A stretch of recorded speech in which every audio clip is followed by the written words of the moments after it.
shoes. Everything she says is truth. If you don't know now, you know. All you ever gotta say is heard that, heard that, heard that, heard that, heard that. Look, all you ever gotta say. What's up, Heard That Nation, listening in the United States and around the world? You are listening now to the Heard That with Marisa Tigney podcast. If you are watching on YouTube, hit that subscribe button, share, tell your friends all about this amazing podcast. I have such amazing guests as this one that I have with me today.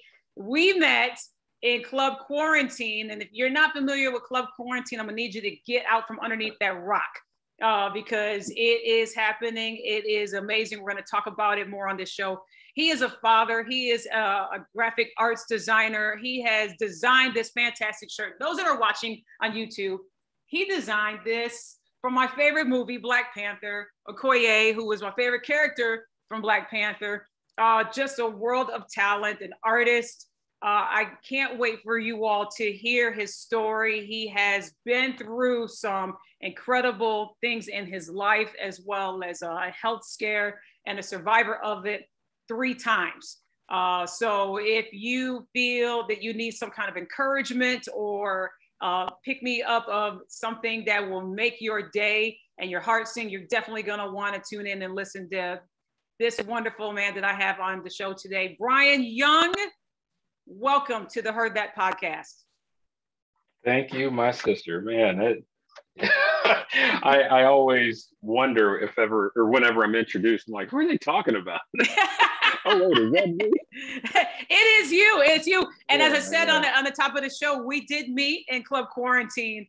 And I tell you what, the stories that I've gotten, I just got back from Club Quarantine LA, and you followed along with everybody. And those that were not there physically, definitely spiritually, everybody was felt from all around the world. And the cool thing was that D Nice, when he did have the performance at the Hollywood Bowl, he in the Instagram decided to have that live, and that was absolutely amazing. So it felt like that everybody that was there, not there, they were all in the Hollywood Bowl together, because music is the thing that brought us all together. So going back to Club Quarantine, this is how I met Bryan.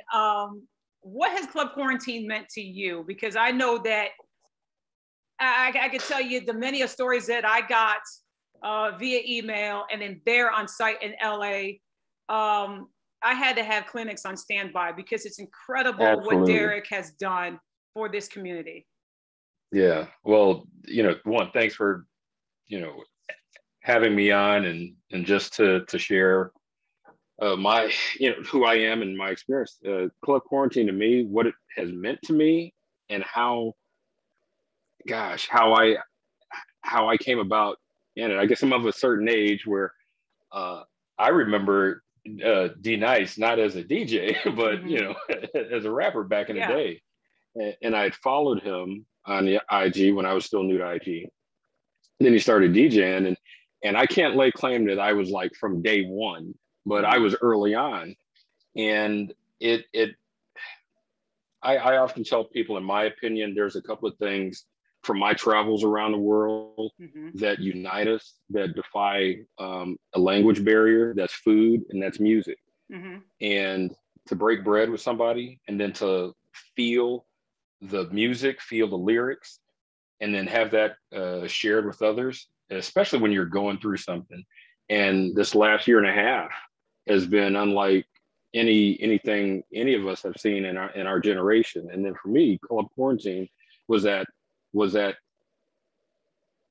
outlet that allowed me to connect with like-minded individuals, like-minded family, who I can't even say friends anymore. It's a family. The way I seriously believe that and feel that in my heart. And what Derek has done, leading with love, leading without asking anything of him, of others, just being his pure, authentic self. That, my apologies. I don't know if you get they're cutting the yard out front. Everybody's doing yard maintenance today for some reason. Tuesday happens to be it. My apologies if that's noisy in the background. But just simply put, CQ, I've said this often, and I say it often on my Instagram.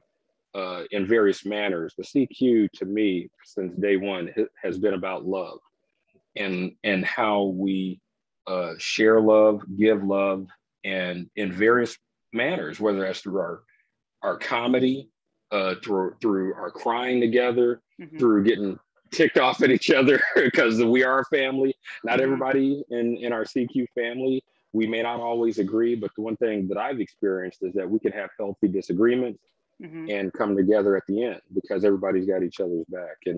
And it's so weird to me, not to get all biblical, but I swear I feel like this is ordained from up above, where you can have a wide range of people from all walks of life, all ethnicities, placed at different points around the planet, coming together, not so much to follow Derek, but to follow his example. So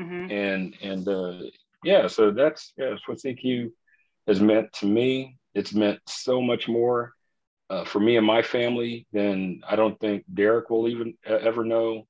And any other family members will ever know what our CQ family has meant to me and my family. But yeah.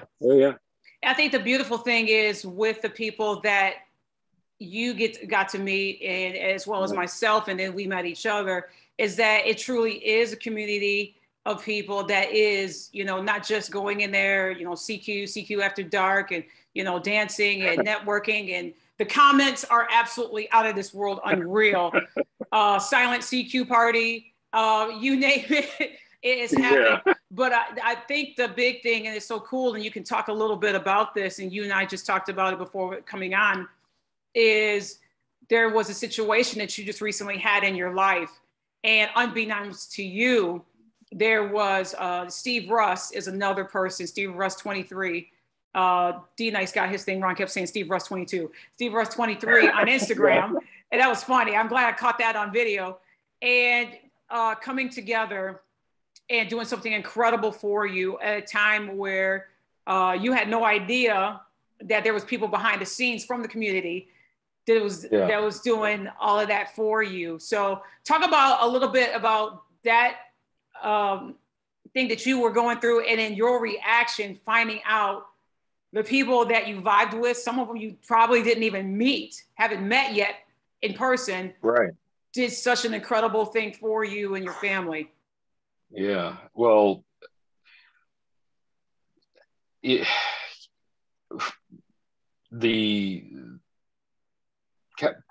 several weeks ago, or in recent weeks, my father-in-law succumbed sadly to COVID.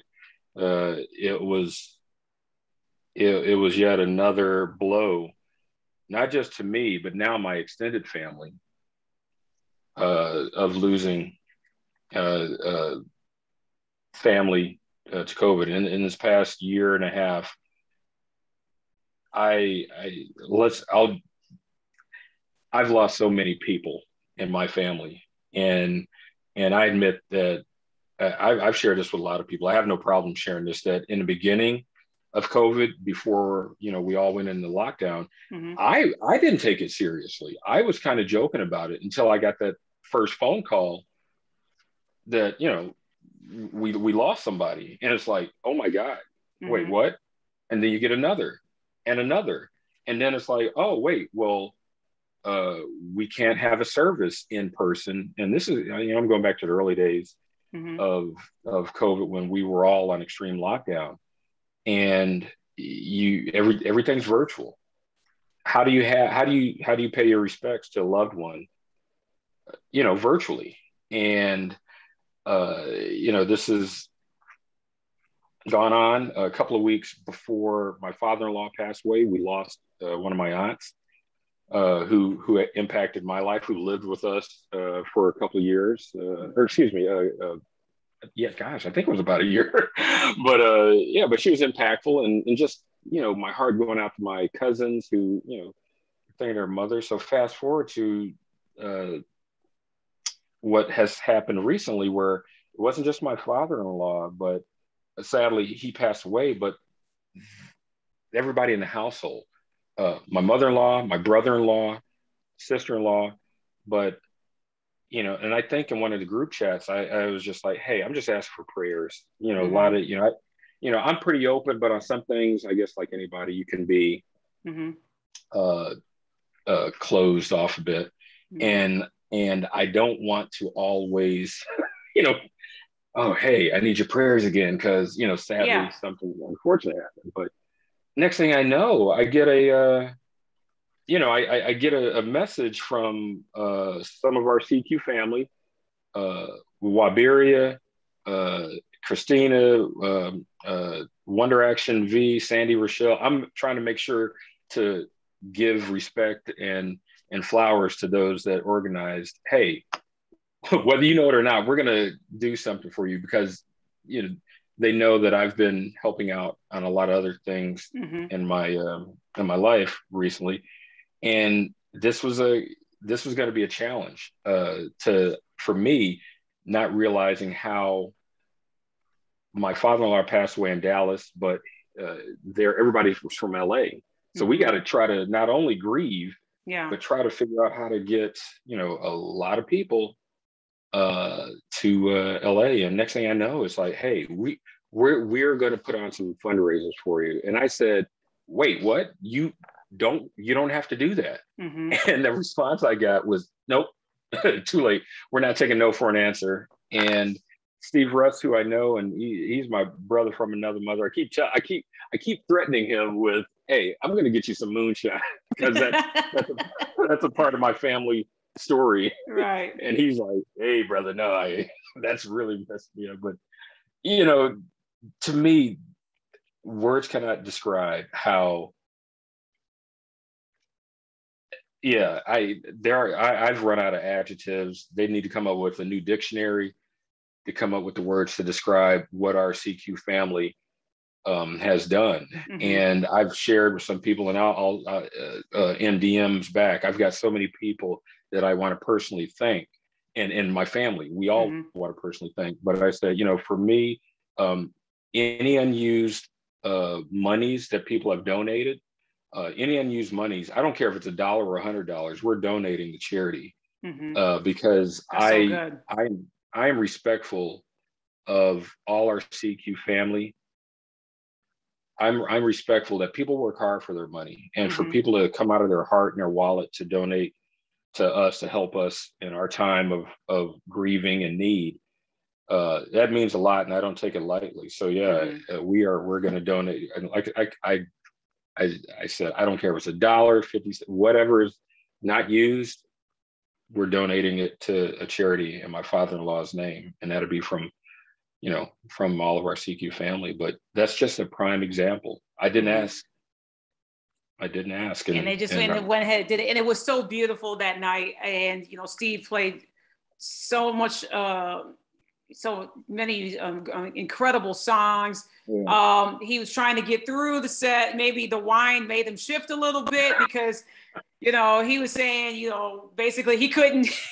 He's suggesting don't drink and DJ. But, you know, the flow of the whole entire thing, the love in the chat, in the comments to you, to your family, was absolutely incredible.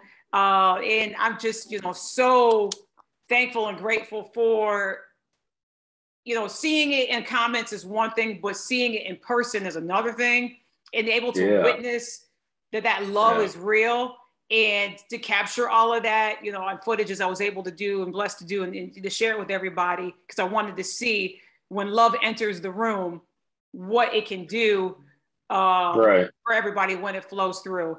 And I love the fact too that people got to know one another and got to know their background and their talents. And for you, you are a automotive designer, which people need to follow you on IG, because it's absolutely incredible. And you've been doing that for 25 years or more, because you probably had designed when you were young. And a lot more, but I pat it down.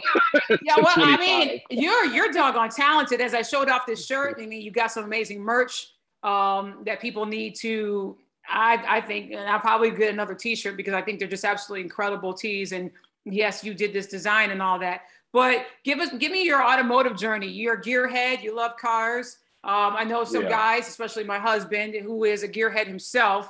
We go to so many automotive shows and everything else. But where did the inspiration for you started? Okay, I love cars. How old? How young? And then you took it to another level as you got older. I kid you not. I close my eyes and I still remember I was 4 years old. I was born in Alabama, and raised there before moving up north. But I remember I was 4 years old, and my mom had bought me this blue pedal car. And I thought it was the coolest thing because you could take off the hubcaps and pretend, you're changing a flat tire. And I've loved cars since then. And my mom was an artist, or she's an architect, or she's retired, but she was an architect and an artist. So she taught me how to draw. And I didn't know that there was an official job or title of car designer. I just know I wanted to draw cars. I loved cars. I live and breathe vehicles. And since I was a young, 4 years old, I got a picture somewhere, and I had it in this video that I generated, and I edited it down. And I'm in this blue pedal car, and that's when that was the catalyst. That was the spark. And throughout my life, no matter what has been thrown in my way as an obstacle, and sometimes me trying to sabotage my own, path, God's always brought me back to car design. And, it's something I would do it if you didn't pay me, but don't tell, don't tell anybody. But that's it in a nutshell. It was my family, my grandfather. He continued to pour into me. I'm the oldest out of my generation. I'm the first. So first son out of me and my siblings, first out of the grandkids. So before everybody else started procreating, I had my grandparents all to myself. So I'd spend summers with them. They were teachers. And I kid you not, back then, my grandfather would sit me out on the porch and quiz me on the cars going by. And what's that right there? What's that right there? That passion and love kind of grew. And throughout my life, even when I was doing some things I shouldn't be doing, I still have my art. I still have my passion for cars. And ultimately, it led me into this career. So, yeah. Would you say that your love for cars, because you had said, that it's your journey through that has brought you through some stuff, and you were talking about when I got the notes from you that you were in a gang back in the day. Would you say your love and passion for cars in a way kind of redirected your life, kind of saved your life, so to speak? Yeah. The comical thing, I was boosting cars too. So, oh, wow. My love. So my love, that was one of the things. So you love cars just a little too much then, illegally. I'm getting that one right there. But But that don't belong to you though. Oh, it will in about 5 minutes. Yeah, it's mine for about the next 24 hours, and then no, it's not. But it's it. My love of cars, it was like. It was my North Star, like, okay, as I went throughout, like, I can joke about times like that now in my life, but that in a weird way, doing stuff like that has helped to shape who I am as a man today, and how I'm able to communicate with at youth risk. Or excuse me, at risk youth, and who may look, I don't know how many times I get people within our CQ family and out and about, man, to look at you, I would never think that you would, you don't look like your past, which is good. But I think for me, going through stuff like that, doing stuff like that, and looking back, I felt like I had an angel or God looking over me like, hey, look, we're going to let you go down this path, but you have this gift of art and design and this passion of cars that can be interwoven into a career path. We're going to let you go down that little path a little bit and then bring you back. And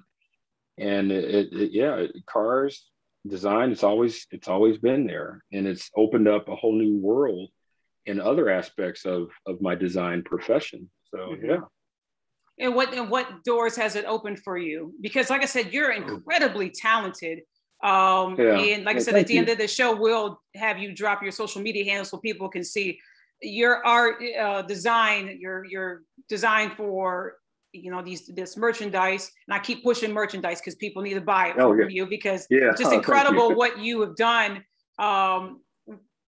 through your God-given talents. And it's so cool. So what doors, as you were saying, have been opened up for you? Well, one, I had never been out of the country before. And in my career, when I was told, hey, you're going to Germany, like, all right. And this is pre 9/11. So, you know, different time of air travel, but, you know, it's like, okay, well, sign me up. Then to get over there, you know, I'm a gearhead, and anybody who knows cars and knows Germany, you're thinking the Autobahn, this mythical, you know, stretch of highway where there's no speed limits. My career opened me up to that. My career opened me up to different cultures. You know, when I was in Germany, or when I've gone on mission trips, my career as an artist and a designer, when I've gone on mission trips, going to other countries and trying to, you know, spread love to other countries where there's a language barrier. Because of my talent and ability, I've been able to communicate with those that may not speak English. I can communicate with them through drawing, through sketching. You know, I think my career in a sense for my children, because when I've when I moved to another state, you know, things didn't work out with my children's moms, but I met the mother of my children. You know, my career has opened up the possibilities that I didn't see as a youngster. Simply put, the possibilities not only to provide for yourself, but to have an impact on the world. Because at some point, I remember early on in my career, well, I don't know if it's early, but at some point in my career, when I was making good money, and you know, I had a couple of toys, you know, cars. The best thing for me was when I was able to buy my mom a new car.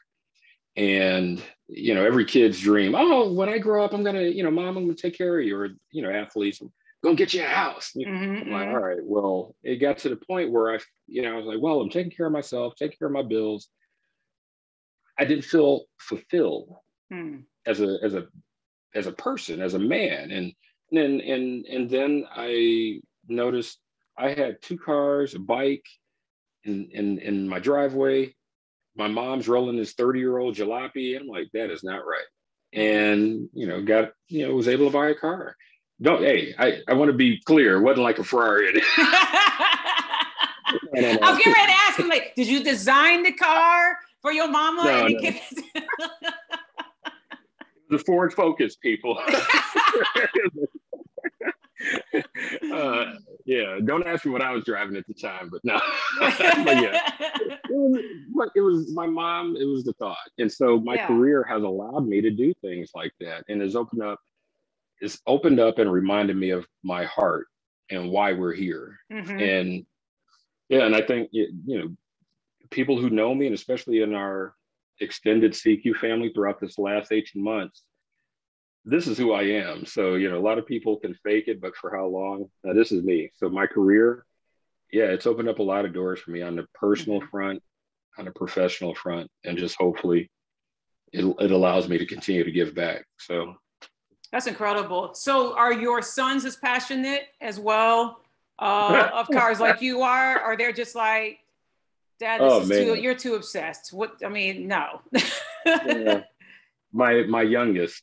So my youngest, yeah. Mm-hmm. I swear to God, that running joke that people have, or our elders put on you, like, I hope when you grow up you have a child that acts just like you. Mm-hmm. That's my youngest. My oldest, he's 14. We're going to be doing college tours next year. He wants to be a marine biologist. That's Oh, what he's wow, wanted that's to good for do him. since he was 8 or 9. So he gives me a side eye when I drag him to car shows. Mm-hmm. But my middle son, it's like looking at a barometer. My oldest, nah. My middle, okay. My youngest, carbon copy of me when I was his age. Mm-hmm. He's in the backseat of the car when you're going to the grocery store, making car noises. He drives his brothers crazy when we're on long car trips, and it's just like, Xavier, will you knock it off? And he's back there.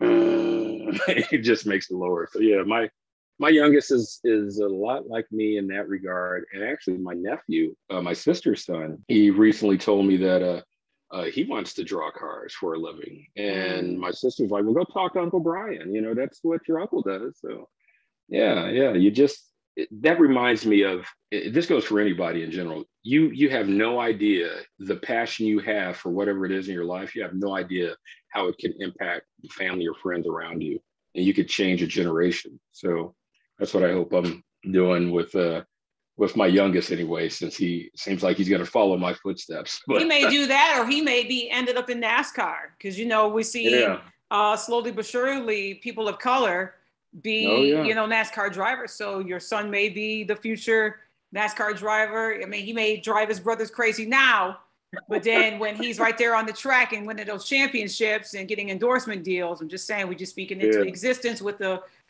car noise, he's on to something. So dreams like that, we don't want to, yes, ma'am, put them under. He could be on to something that he wants to do, which is not only drive his brothers crazy, but drive on the track. Yeah. Hey, I would like it, because I used to do that back in the day, but I started out illegally street racing and then moved to a track. So that's a whole nother podcast. Part 2 of Bryan Young, the Uncuts, coming soon. You are a designer, and as I showed everybody that's watching on YouTube right now, you designed this amazing T-shirt, part of the collection that you have done. Did you start doing this during quarantine? Was it something that you have done before quarantine? Because it's just absolutely incredible how you had transferred. He's done Black Panther, Okoye. He's got different other designs that people have posted up pictures on IG. You see Q Fam has been super supportive of you.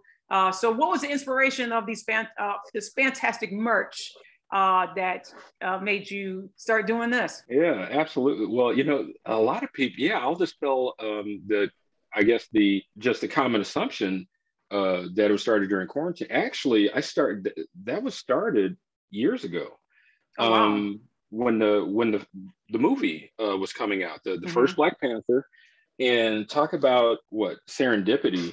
At the time, I had one of my clients was a garment manufacturer, and so I'm working with with them with graphic designs for apparel. One of the trade-offs was that I could use their machinery. So fast forward a couple months or whatever, the movie's about to come out. My children inspired. My oldest, who usually just does one of those, all right, Dad, whatever, when I'm designing. Yeah. The movie's about to come out. He's like, oh my God, Dad, can you design us, like a shirt so we can go see the movie together? And any parent on earth, any good parent, I should say, you want to make sure you make your kids happy. I'll be frank that I was already swamped. I went online like anybody would. Hey, look, let me see if I can find something. But me being a designer, everything I came across, it wasn't there. Yeah. And I'm looking at things like, okay, this is somebody who YouTube viewers I'm showing while Brian's talking. So there's little things with that. Like if you look at her neck, you see it's the line where it goes thick in the middle and goes thick to thin. And you have an indication of three-dimensionality that it's wrapping around. A lot of things that I saw. Oh, okay. Yeah. So everything looked flat. Like the analogy I use is that anybody can fire a handgun, but you give that handgun to a Navy SEAL or somebody who's professionally trained in it, they're really gonna show you how to do it. So when I saw all these shirts, when I was looking for shirts for my kids, I saw these designs that looked good, but it looked like somebody who just learned how to use Photoshop yesterday, but really didn't know like the deep dive of perspective and all the things I was trained in throughout art school. So I said, you know what? I sucked it up. I pulled a couple all-nighters, designed King Panther, made some shirts. We went to opening, posted some photos within maybe 12 hours. Like overnight, I woke up and my phone was from all the people in my contacts saying, hey man, I want that. And then the other thing was that I can't wait for the next one. I was like, yeah, wait, what? The next one? Oh, you didn't think you were going to do another one? No, it was just a one-off for me and my kids. Okay. And so it kind of snowballed from there. And so we did a Okoye or the General. The branding, we had to make sure that was not in danger. So it's King Panther, and everyone has a title, irrespective of what I thought they were in the film. So Okoye, the General, and the Influencer, which is Angela Bassett, the Queen Mom. Yes. So we started this a couple of years ago with just a couple of designs, but it wasn't my primary job, and so we kind of let it lay dormant with plans to bring it back late last year. We're coming up on a year anniversary of the relaunch of the apparel line. Just other work, got in the way. And last year, as I was preparing all the additional designs, and the summer, during the summer, we're kind of taking the hiatus, just a summer break, but new designs are coming in the next couple of months to fire up for the fall and winter. So sadly, when I was in Washington, D.C. last year, during the march with some fellow CQ family, that's when we learned of Chadwick Boseman passing away.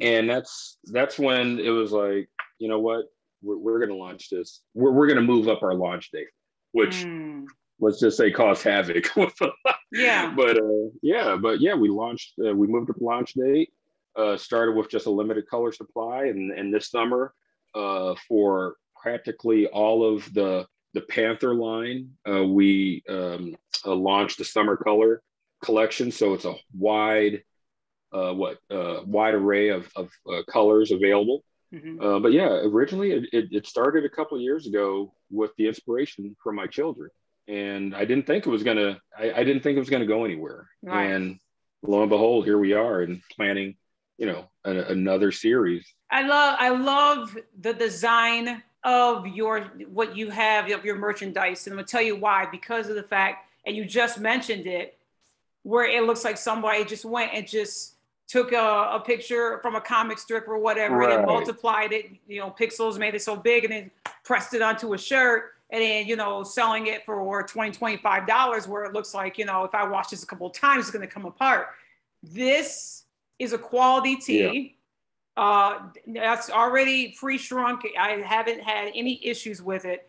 The design, the detail of it, you can tell the quality that Bryan puts into this. It is absolutely incredible. And as you were describing, Okoye is what I'm wearing. Just the design detail. It looks like that you knew what you were doing, where the placement of your design is at on the shirt. And that is something that people need to invest their money in. It's not about the quantity, it's the quality. For me, it is. Yeah. And this is a really great quality shirt that you designed. Well, can I tell you, so on the back, the peek behind the curtain, so to speak, people, I have no idea how long it took us, not just me, collectively us, to source the right, what we felt was the right shirt quality for t-shirts, for the hoodies, for the bags, and then the right vendors to make to make the merchandise. And to me, I often give it up to like our fellow CQ sister, Virginia Blue, where I bow down to her, because I feel like I don't consider myself a fashion designer, but what I do know with confidence are details, because as a car designer,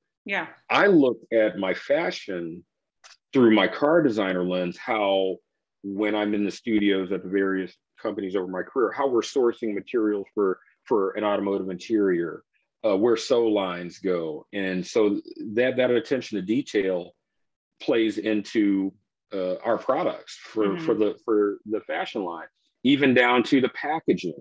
All of that, it goes beyond just, in my opinion, goes beyond just buying apparel. It goes into buying the experience. And think about when you're spending your hard-earned money. I always try to put myself on the other side. If I'm spending my money on somebody's product, these are my expectations. 100%. And and that's what I bring to our fashion. And there's a whole I'm usually in my basement office here at home, and we have, I think, several boxes of rejects, which to the common eye would be like, well, why'd you reject this one?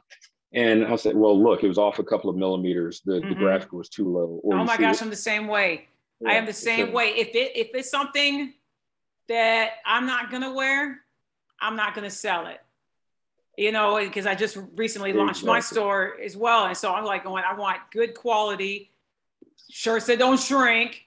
The decal don't peel off, because my name is behind this product, and there's a reason behind all of that. So I think when small business owners like yourself and those that are wanting to and aspire to do so, this is good advice for them to make sure that they're not just in it for the money, but also, it's for networking purposes. Your name is behind something, credibility, that sort of thing. If I could go a little on that for a couple of seconds, to me, it's something I've learned in business life, like professionally, when I was coming up in my career, where, okay, your product, meaning my sketches that I would put on the wall at GM, Ford, wherever. That represents you as a designer. So when the studio chiefs, when the design managers come through and are picking is something, that's a representation of yourself. So it's not so much about how many, I had fellow designers on a project put up, bazillion sketches. And here I am maybe putting up 5 or 6 or 7, lower number, but it's got punch. And so when it comes to small business owners, I've said this before, it doesn't matter the product or service you are selling to your customer. Money is important, but don't let that be your driver. Exactly. I'd rather eat the cost on like some apparel that didn't make it, or we had a customer who one of the totes, she DM'd us and said, hey, this actually broke along the seam line. Send it back. That's on us. That we failed on our part. So, my thing is, you're building relationships. It's like what you said. It's your name, your reputation. And I'm always thinking, how would I feel? Just simply put, how would I feel if I'm on the other side of whatever product or service that I am selling to the public? So that's an approach I tend to offer up to entrepreneurs, anybody who is maybe on the fence, one, I say, keep going, you know, don't wait until it's perfect or you'll never launch. Mm-hmm. You know, the person I got this one quote from, he unfortunately passed away recently, but he was under the Bush administration, but Donald Rumsfeld had this quote, and he said to the serviceman, he got crapped on for it, but he was like, you go to war with the army you have, not the army you want, or the army you wish for. That's good. And so to me, I translate that to entrepreneurs. Hey, you launch with what you have, not with what you wish for. Mm-hmm. You can always improve it, but if you don't get out the gate, dude, you're never gonna get out. You're never gonna get it going. So and be wise who you have on your team. Right. Not everybody, not all your family members, Mookie and them, Mama New and Ray and them, all belong on your team. You want to grow in the business of your desires. You got to be careful and be considerate and know who you want to bring on your team for it to be very successful. Yeah. Mm-hmm. Everybody on your team ain't on your team. You know what I'm saying? That is so 100. So of all your designs, because you design cars and everything, and I know you've been to countless amount of car shows, what is, two-part question, have you designed your dream car? And if not, what is your dream car that you've seen that you desire, that is of your desires that you always wanted? Yeah. Have I designed my dream car? You know, it's probably buried under, I've got countless sketchbooks of just nothing, you know, for myself. Right. And I've designed, so kind of answer your question, I have designed my dream car. Mm-hmm. It's somewhere in here. And dream cars. It's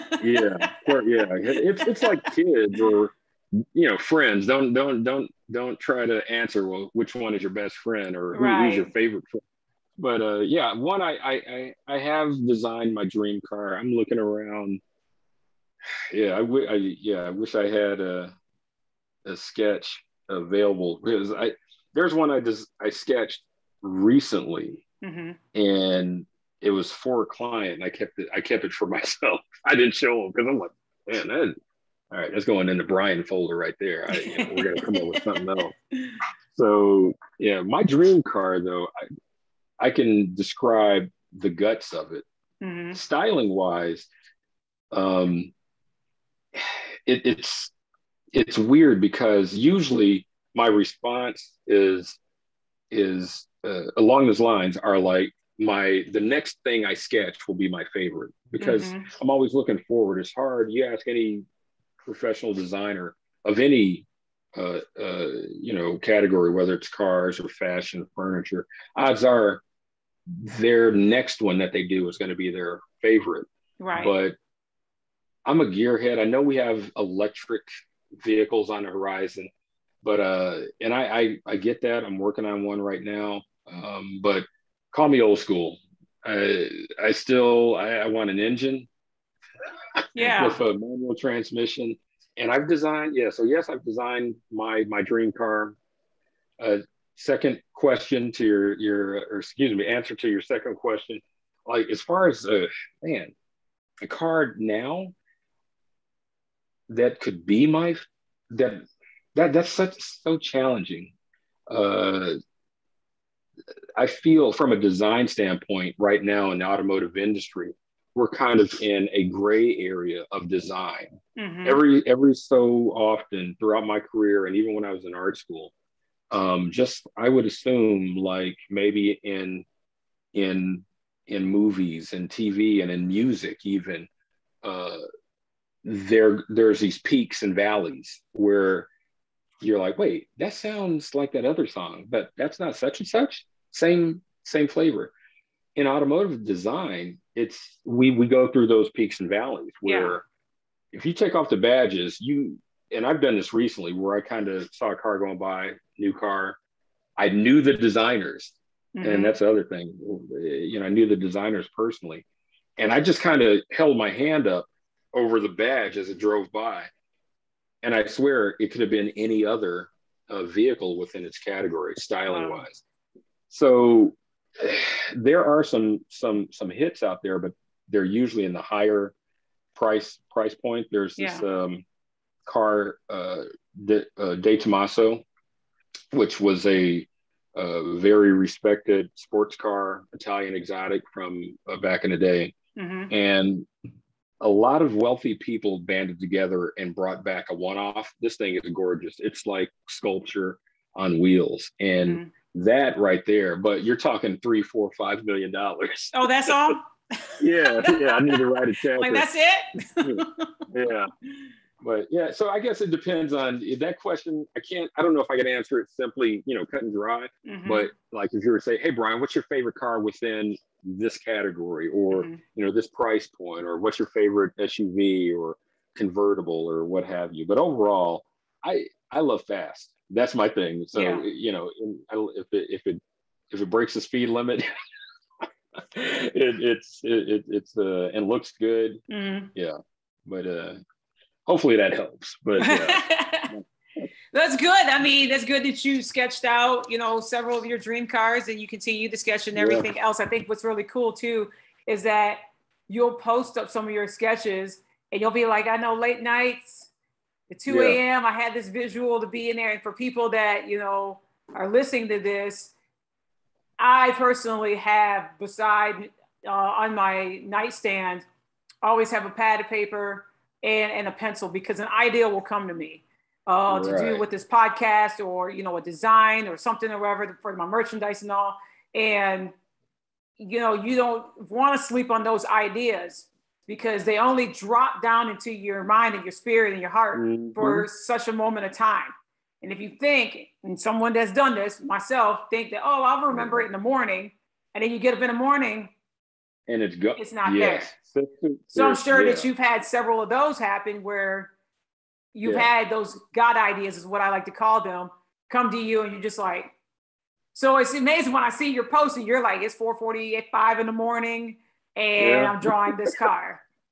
Yeah, it plays havoc with my sleep schedule, but that is so true because, and I can't remember what point I learned and then believed in that, when you're asleep or when you're laying down, you're, whether we realize it or not, our brain is starting to decompress and our brain is starting to relax. And then that's when you're like, oh man, I forgot I got to do X, Y, and Z tomorrow, or I missed it. Or ideas come to creative people, not just artistically, but if you're a creative and having that sketchbook, having that notepad by your bedside to capture, like you just described, that was me where, oh yeah, I'll remember it. Like, nah. So odds are I'll sketch it and then, all right. Now I'm laying there like, ooh, but if I make it just a little bit like this, or maybe make it a convertible, make it a 4-door, so that next thing you know, I'm coming down here and sketching, at my desk here at home. But that's a lot. That's a lot of that inner voice that we all have that is able to get free from all the other things that we're juggling in our mind throughout a day. And so, I haven't been able to do a lot lately, which is really, that getting me because of, I've got some new work and then obviously with some family stuff going on. And unfortunately, you got to sleep in there somewhere. Right, right. Or, take a quick power nap, because, I mean, you are called Bryan Young Creative. That's his IG handle. And I'll have him, talk about all that at the end of the show. But one more question I want to ask you, Bryan. We are coming into now 4 months left into this year, which, I mean, this year has flown by so fast. We came off of a very difficult 2020. And I still think that it's been a year difficult to hear in 2021. What is something that you want to accomplish before this year ends? And what is your hope? People are like, oh my God, I can't wait till next year. Well, you got to finish this year until you get to next year. Right. There's still dreams. There's still goals to achieve. There's still things that you want to accomplish. Why push them off for 4 months, discredit 4 months of the year that's left and try to jump to 2022. What is it that you want to accomplish before this year ends? And what is your hope before this year ends? Oh, well, what my hope before this year ends, and it's not about me. I've been challenging a lot of people, and I'll put this out there again. I genuinely, anybody who I already know or I get to know between now and the end of the year, I challenge everybody, seriously, call somebody. And I've posted this throughout my Instagram, but call somebody that you know in your life, in your family, and tell them that you love them. Don't text. Don't and even to deepen the challenge, or to deepen my hope, is that especially within families, you may not always agree with somebody. You may butt heads. Call that family member that you haven't talked to in a while. Call that family member that, quite frankly, pissed you off, that you haven't talked to in 2 or 3 years ago. And I know I know some of the comeback can be, look, she did me wrong, or he did me wrong, or they hurt my feelings. They and that is powerful, but it takes a big person to make that first step. Right. And if that person, if that other person doesn't feel it, then you can rest in your spirit that you've been the bigger person. That's what, seriously, that is my hope and my desire for the rest of this year, is basically anybody that I'm coming in contact with from here on out, and those that have known me up until now and through our extended family. I'm not playing with that, because when people are gone, they're gone. Yeah. And when my uncle that I lost in November, who we didn't have a beef or anything, but I got complacent, and he was gone.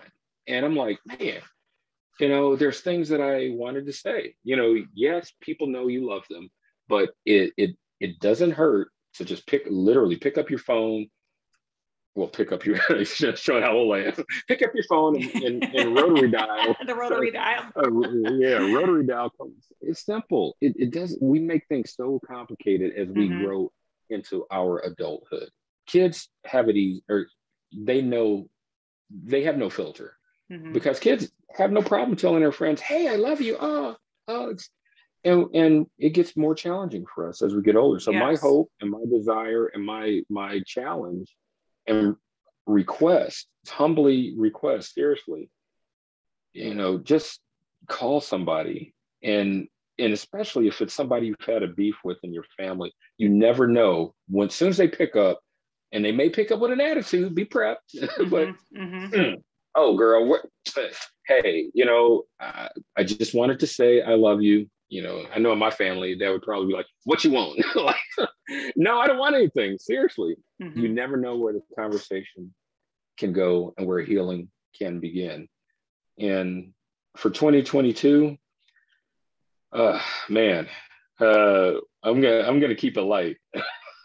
But seriously, I've missed out on some personal trips. I've missed out on a lot of CQ Live, Hollywood Bowl. I'm going to miss out on Atlanta and New York or Brooklyn. But for 2022, that is my goal, is to attend, because I'm putting it out there in the universe. That put it out there. Go ahead.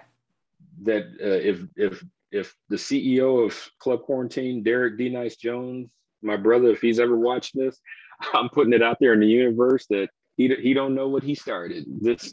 I'm praying that this will be an annual event that will only grow beyond his wildest dreams. Yes. And it kicks off at the Hollywood Bowl, and maybe he goes to different cities every other year or every year or whatever. But my 2022, I want to attend in person, see my CQ family that I will not have met in person by then. And then lightly, and just for me, I need to get back out in the world when it's safe to do so, and start on mission trips again.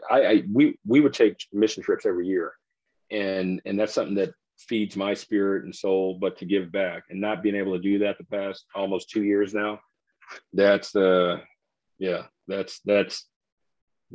that's eating at me. So that's something that I'm looking forward to, hopefully in 2022. So that's beautiful. I love your heart. You're always that person that's compassionate, that's always caring for others.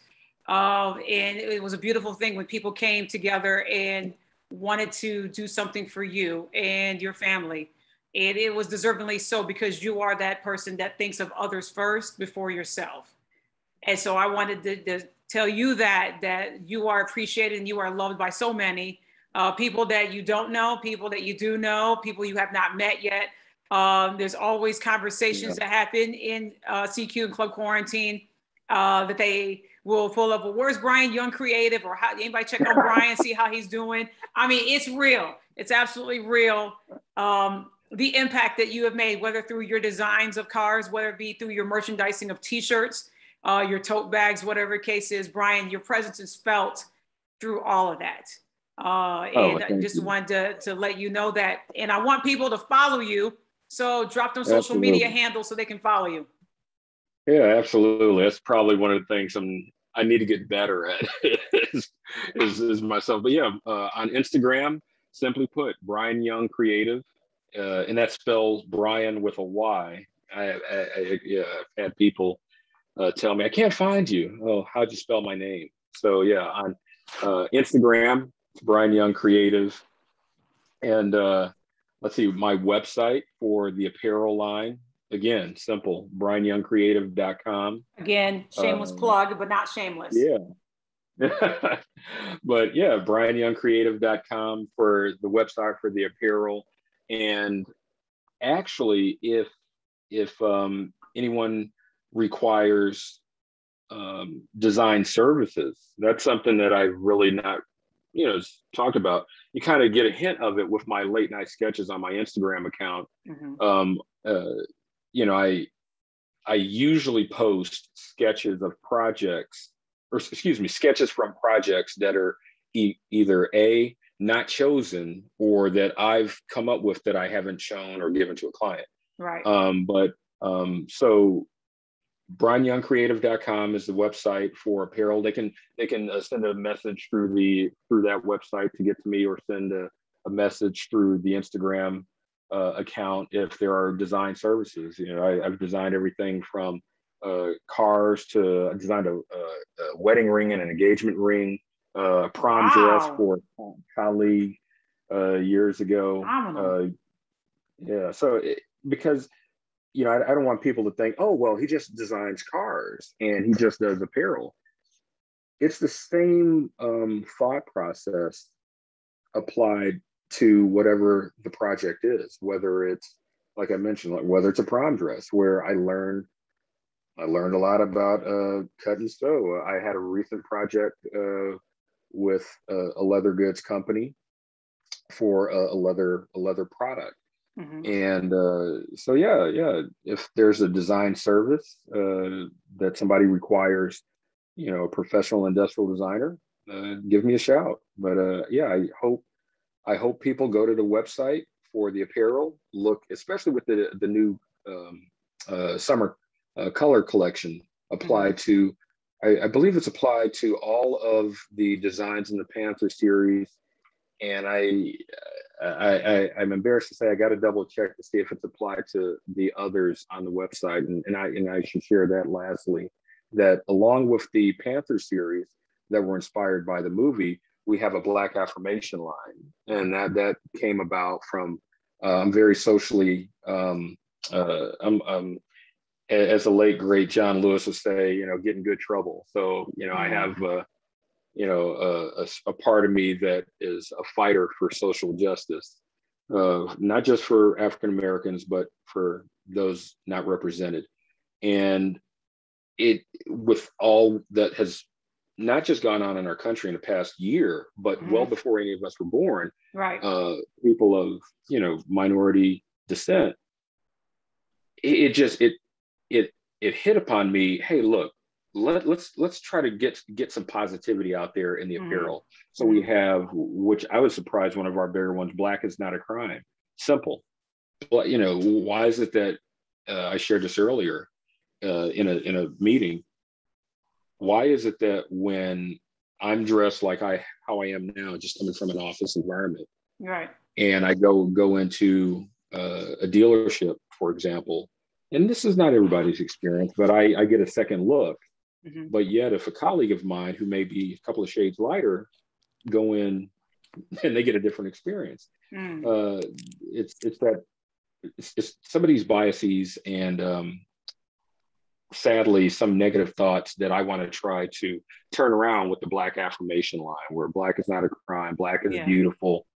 And we have, which will, again, in the fall, we're going to kick up some more the automotive line. So a lot of the late night sketches that people see on my Instagram being transferred to apparel, because I've surprisingly had a little surprising to me. People like, dude, I like your sketch. I want to wear that. I'm like, really?